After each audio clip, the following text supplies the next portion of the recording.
নমস্কার বন্ধুরা, mixed fusion সোমার পাকশালায় আপনাদের সবাইকে স্বাগত।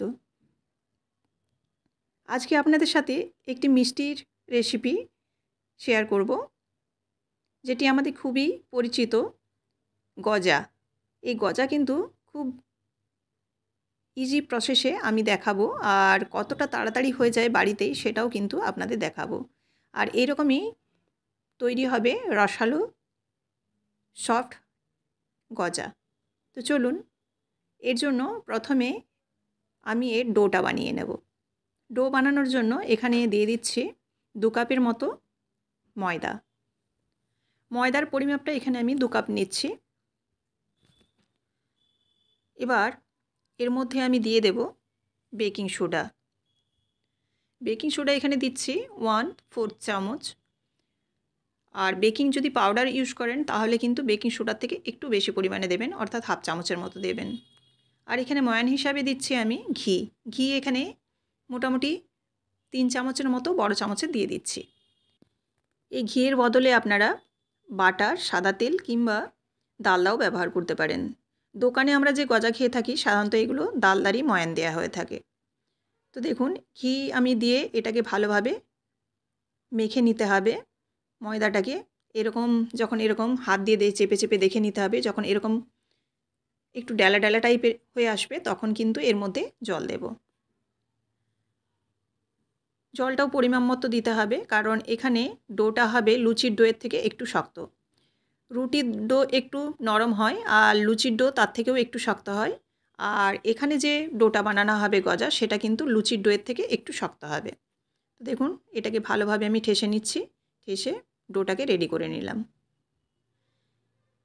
এবার এদিকে আমি রসটা বানিয়ে নেব। এটা একটু ঢাকা দিয়ে দিচ্ছি 10 মিনিটের মতো। রসটা বানানোর জন্য 2 কাপের মতো চিনি লাগবে।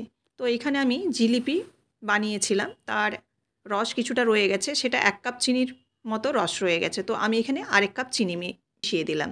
এবার এখানে 1 কাপ জল দেবো 1 কাপ চিনির সাথে। আপনারা 2 কাপ চিনি দেবেন 2 কাপ ময়দার সাথে, তার সঙ্গে 2 কাপ জল দেবেন। জল দিয়ে একটা মিডিয়াম রস তৈরি করে নেবেন। এখানে খুব একটা জিলিপি রসের মতো গাঢ় হবে না বা খুব একটা পাতলাও হবে না।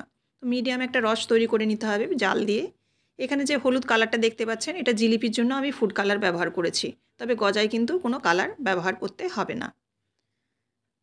এবার দেখুন, খুব ভালোভাবে ফুটে গেছে। আর এখানে আমি একটু দেখে নিচ্ছি কতটা আঠালো হয়েছে। এটা মোটামুটি কিন্তু জলজলেও হবে না, আবার খুব একটা কিন্তু ঘনও হবে না। এবার গ্যাসের ফ্লেমটা বন্ধ করে দিলাম। এদিকে রস রেডি হয়ে গেল। আমি এবার যে ডোটা রেডি করেছিলাম সেই ডোটা একটু ঠেসে নিচ্ছি, হাত দিয়ে একটু ঠেসে নেব। এবার এই পুরো ডোটা একটা বেলুন চাকির মধ্যে দিয়ে আমি এটাকে বেলে বেলে গজার যে লেয়ার, সেই লেয়ারটা তৈরি করব। দেখুন, এরকমভাবে বেলে নিচ্ছি। বেলাটা যে গোল হতে হবে বা চৌকো হতে হবে এমন কোনো মানে নেই, মোটামুটি বেলে নিলেই হবে। আর এইভাবে আমি একটু পাতলা করে নিলাম ডোটাকে। এবার মাঝে মাঝে আমি দুটো ভাগে ভাগ করে দিচ্ছি। এটাকে এবারে জুড়ে দেবো। আর তারপরে হাত দিয়ে কিন্তু চেপে চেপে সাইডগুলোকেও কিন্তু জুড়ে দিতে হবে, নইলে কিন্তু গজার যে লেয়ার, সেই লেয়ারগুলো কিন্তু খুলে যাবে। তো এইভাবে 4 সাইডটাই কিন্তু মুড়ে দিতে হবে হাত দিয়ে চেপে চেপে। এইভাবে কিন্তু আমি বেশ কয়েকবার করে নেব। তো আরও একবার আমি বেলে নিচ্ছি। এবার কিন্তু একটু লম্বা করে বেলছি, দিয়ে আড়াআড়ি কাটছি আমি। আবারও কেটে নিলাম, কেটে আবারও ঠিক সেই একই প্রসেসে চারদিকটা জুড়ে নেব। জুড়ে নিয়ে কিন্তু এইভাবে আমি 4 বারের মতো এখানে করে নিচ্ছি। এই লেয়ারটা করার জন্য কিন্তু 3 থেকে 4 বার কিন্তু এরকমভাবে বেলুন চাকি দিয়ে বেলে তারপর সাইডগুলো মুড়ে নিয়ে কিন্তু বেলে নিতে হবে এরকমভাবে। আবারও সেম প্রসেসে আবারও ছুরি দিয়ে কেটে নিচ্ছি। কেটে নিয়ে এইভাবে কিন্তু আমি 4 বারের মতো করেছি। আর এইভাবে করলে কিন্তু লেয়ারগুলো ভীষণই ভালো আসবে, একদম দোকানের গজার মতোই হবে। আর রসটাও কিন্তু ভেতরে খুব ভালো ঢুকে যাবে। তো আপনারাও কিন্তু এরকমভাবেই করবেন, দেখবেন ভীষণই ভালো কিন্তু গজাগুলো তৈরি হবে। তো এভাবে আমি 4 বারের মতো করার পর তারপর গজাগুলোকে সমান করে কেটে নেব। বাড়ির গজা কিন্তু দোকানের গজার থেকে অনেকাংশে খেতে ভালো, ভীষণই ভালো খেতে হয়। তো দেখুন, এবার কিন্তু পুরোটা রেডি হয়ে গেছে আর আমি এখানে 3টে ভাগে ভাগ করে নিচ্ছি। তারপর এগুলো থেকে আমি এরকম ছুরি দিয়ে কেটে ছোট ছোট পিস করে নিচ্ছি।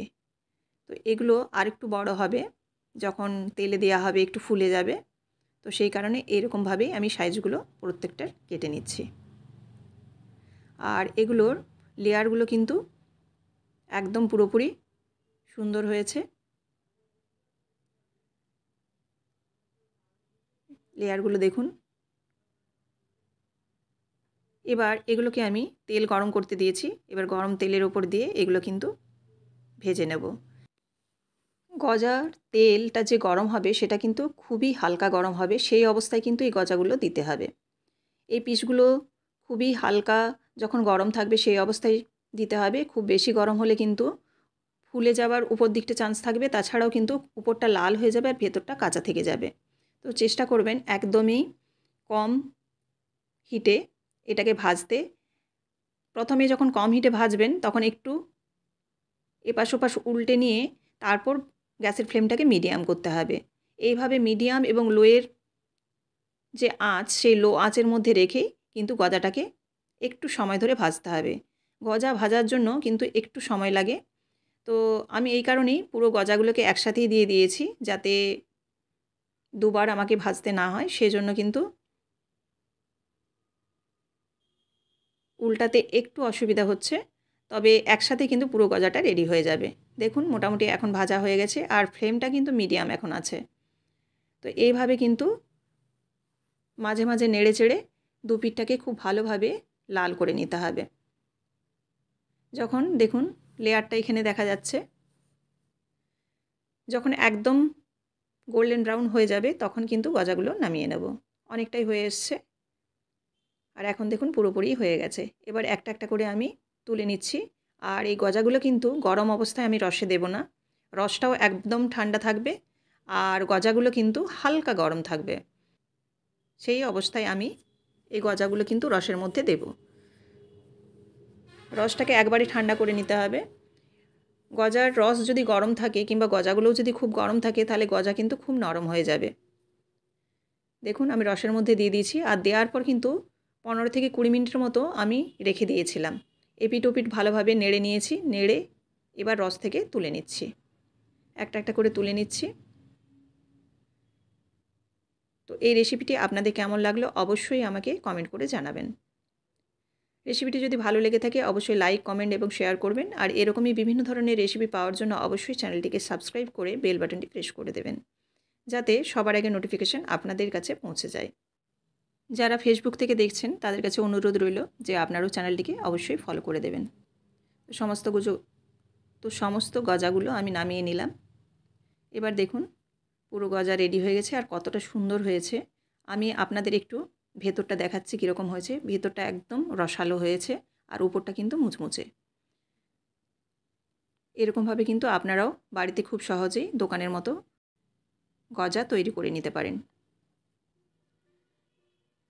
তো চলুন আপনাদের একটু আমি ভেঙে দেখাই, তাহলে আপনারা বুঝতে পারবেন যে ভেতরটা কতটা সুন্দর হয়েছে।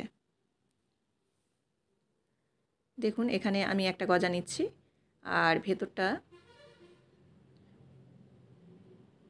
এটা কিন্তু খুব একটা শক্ত হয়নি, ভেতরটা একদম রসে টইটম্বুর আর ওপরটা কিন্তু হালকা ক্রিস্পি ভাব আছে। খুব বেশি শক্ত হলে গজা কিন্তু সেরকম একটা খেতে ভালো লাগে না। আবারও আপনাদের সাথে দেখা হচ্ছে নেক্সট রেসিপিতে। সবাই ভালো থাকবেন। ধন্যবাদ।